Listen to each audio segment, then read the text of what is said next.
여러분 반갑습니다. 서목사의 말씀 창고의 서목사입니다. 오늘도 함께 말씀을 나누는 여러분들을 사랑하고 축복합니다. 좋아요와 구독을 눌러주세요. 여러분과 함께 더 많은 말씀들을 나누기 원합니다. 오늘은 다니엘 10장 10절에서 21절 말씀입니다. 오늘 말씀은 다니엘이 환상을 보고 떨고 있는데 천사 가브리엘이 와서 다니엘을 일으켜 세우고 또한 인자같이 생긴 분이 입술을 만져서 다니엘에게 이야기하는 내용이 기록되어 있습니다. 오늘 본문을 보면 다니엘은 큰 사랑을 받는 사람이라고 반복돼서 이야기를 듣게 됩니다. 그렇습니다. 다니엘은 하나님의 큰 사랑을 받았습니다. 그래서 하나님은 그에게 환상을 보여주셨고 또한 위로하는 내용을 오늘 본문을 통해 알 수 있습니다. 오늘 말씀을 통하여서 우리도 하나님의 큰 사랑을 받는 사람이 되도록 함께 묵상하는 귀한 시간이 되기를 원합니다. 10절부터 12절 말씀입니다. 내가 떨고 있는데 어떤 손이 나를 어루만졌습니다. 그리고 나를 일으켜서 무릎과 손바닥으로 땅을 짚게 했습니다.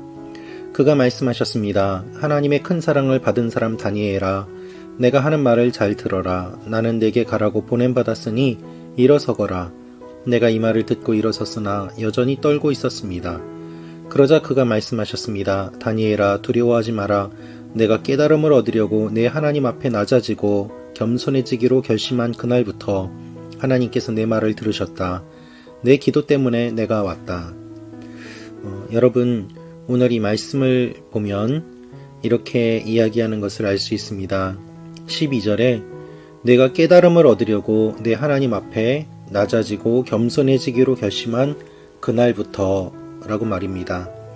하나님은 언제 우리의 이야기를 들으십니까? 우리가 겸손해지기로 결심한 그날부터 들어주십니다.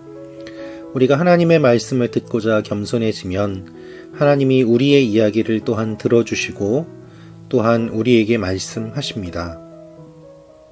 하나님께서 주시는 깨달음을 그가 얻으려고 그는 무릎을 꿇었습니다. 기도했습니다. 그래서 기도 때문에 내가 왔다라고 천사가 이야기를 합니다.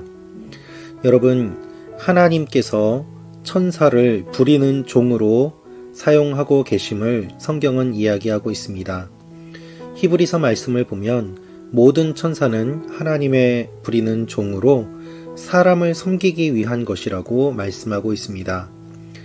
그렇습니다. 천사는 능력이 있습니다. 반드시 존재합니다. 힘이 있습니다. 그런데 그 천사의 목적은 무엇인가 하면 사람을 섬기기 위한 것입니다. 모든 천사는 사람을 섬기기 위한 존재이고 그리고 또한 하나님께서는 천사들을 통하여서 사람들에게 많은 도움을 주십니다. 우리가 알고 있는 천사는 제한되어 있지만 사실 성경에 기록되지 않은 많은 천사들이 일하고 있음을 성경은 말하고 있습니다. 그것이 영적인 신비인 것이죠. 오늘 말씀을 보면 13절에 이렇게 기록되어 있습니다. 그러나 페르시아 왕이 21일 동안 나를 막았다. 나는 홀로 페르시아 왕들과 함께 거기 남아 있었는데 하늘 군대의 우두머리 가운데 하나인 미가엘이 와서 나를 도왔다. 미가엘이라는 천사는 군대의 우두머리 중에 하나입니다. 즉 싸움을 잘하는 천사임을 우리가 미루어 볼 수 있습니다. 고대에는 어떤 나라와 어떤 나라가 전쟁을 할 때에 단순히 나라 간의 전쟁이 아니라 그 나라를 지키고 있는 수호신들 간의 전쟁, 또한 그 나라의 백성들이 섬기고 있는 신들의 전쟁이라고 생각하였습니다. 그래서 페르시아 왕이 막았다는 것은 페르시아가 섬기고 있던 신이 막고 있었다라는 의미가 담겨 있기도 합니다.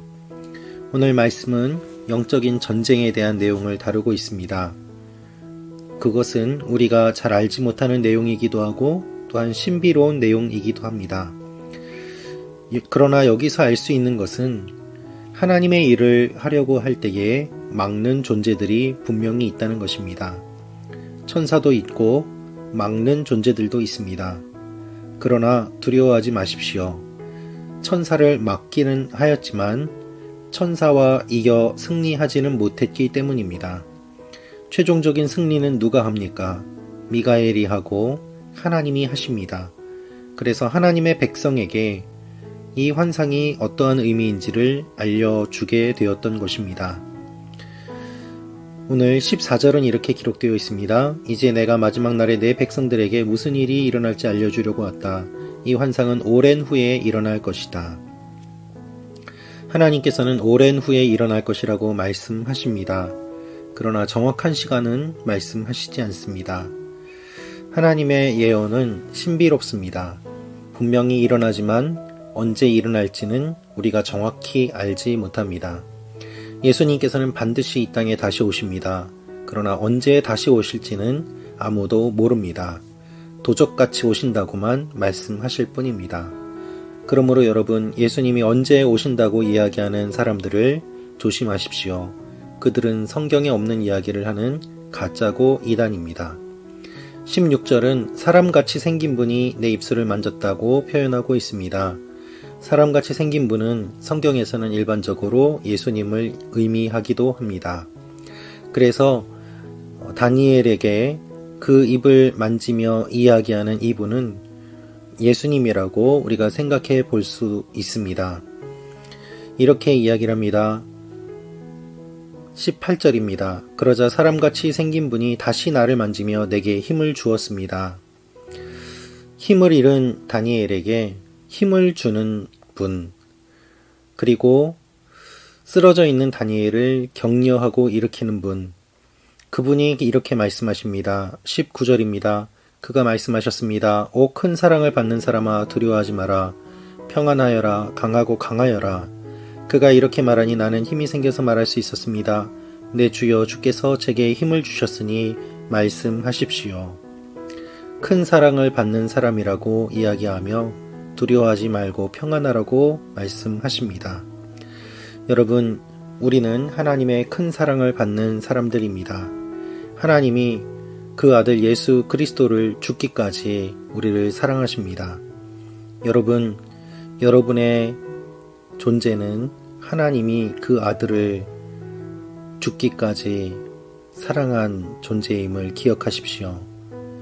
하나님이 그 아들을 보내어 주시고 우리를 구원하시기 위하여 그 아들을 십자가에 못 박으셨습니다. 그래서 우리가 구원받았습니다. 그 아들을 아끼지 않고 내어주신 분이 어찌 다른 것들을 또한 성령을 선물로 주시지 않겠습니까? 여러분은 이미 큰 사랑을 받은 존재들이고 하나님의 사랑 안에 있음을 기억하시길 바랍니다. 우리에게 어떠한 고난과 환난이 다가온다고 하더라도 우리를 구원하기 위해 주님이 돌아가셨다는 그 사실, 그것은 변하지 않습니다.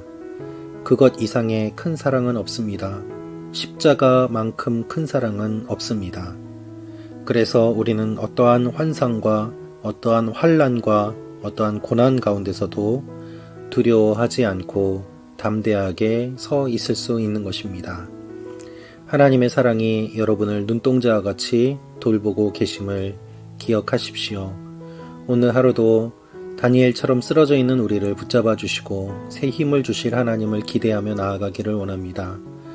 기도하면서 탈진할 때까지 기도하고 또한 하나님께서 새 힘을 주시고 다시 일어나 주님 앞에 나아가는 그러한 일들이 우리들에게도 동일하게 일어나기를 기도합니다. 기도하겠습니다. 아버지 하나님, 은혜를 더하여 주시고 우리를 일으켜 주시고 함께하여 주시고 만져 주시옵소서. 주님을 사랑합니다. 겸손하게 하시고 하나님의 사랑을 받은 자로서 살게 하여 주옵소서. 예수님의 이름으로 기도합니다. 아멘.